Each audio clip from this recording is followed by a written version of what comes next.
Hello friends, अक्सर मरीज एक कंप्लेन करते हैं और स्पेशली लेडीज ये कंप्लेन करती हैं कि मेरा ब्लड प्रेशर लो होता है। उनके अटेंडेंट आके कहते हैं साहब इसका ब्लड प्रेशर लो होता है।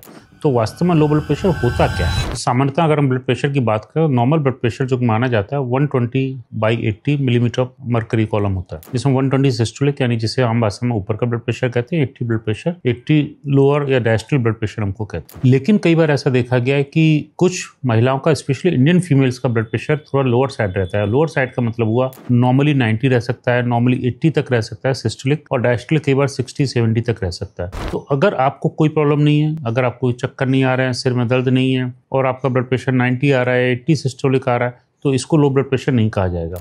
कई बार जो पतली महिलाएं होती हैं, पतले पुरुष होते हैं, उनका blood pressure in compare to मोटे लोगों के ब्लड प्रेशर कम ही आएगा, क्योंकि जितना ज्यादा शरीर होगा, जितना वजन होगा, हार्ट को उतनी उसको ब्लड को पंप करने के लिए मेहनत करनी पड़ेगी, उतनी ब्लड प्रेशर जनरेट होगा। तो यदि आप किसी महिला का या किसी पुरुष का वजन कम है तो जाहिर सी बात है उसका ब्लड प्रेशर भी कम ही आएगा। तो लो ब्लड प्रेशर नाम की एंटिटी वास्तव में कोई नहीं होती है। लेकिन अगर आप मरीज अस्पताल में भर्ती है या उसका पेशाब रुक गया है या मरीज होश में नहीं है, तो वहां पर हम उस लो ब्लड प्रेशर या हाइपोटेंशन की बीमारी कह सकते हैं। अगर मरीज आपकी क्लिनिक में चल के आ रहा है, कोई उसको घबराहट नहीं है, कोई और किसी वजह से ब्लड प्रेशर 80 या 90 आ रहा है, तो इसको हम लो ब्लड प्रेशर नहीं कहेंगे। तो कई बार कई लोग कंफ्यूज कर देते हैं, परेशान कर देते हैं, घर वाले परेशान हो जाते हैं, मरीज के दिमाग में भी रहता है कि मेरा लो ब्लड प्रेशर रहता है, इसकी वजह से मैं परेशान रहती हूँ। तो फ्रेंड्स, इस तरह की कोई एंटिटी नहीं होती है, इसको ध्यान रखें। जितना आपका वजन होगा उसी हिसाब से ब्लड प्रेशर होगा। Thank you.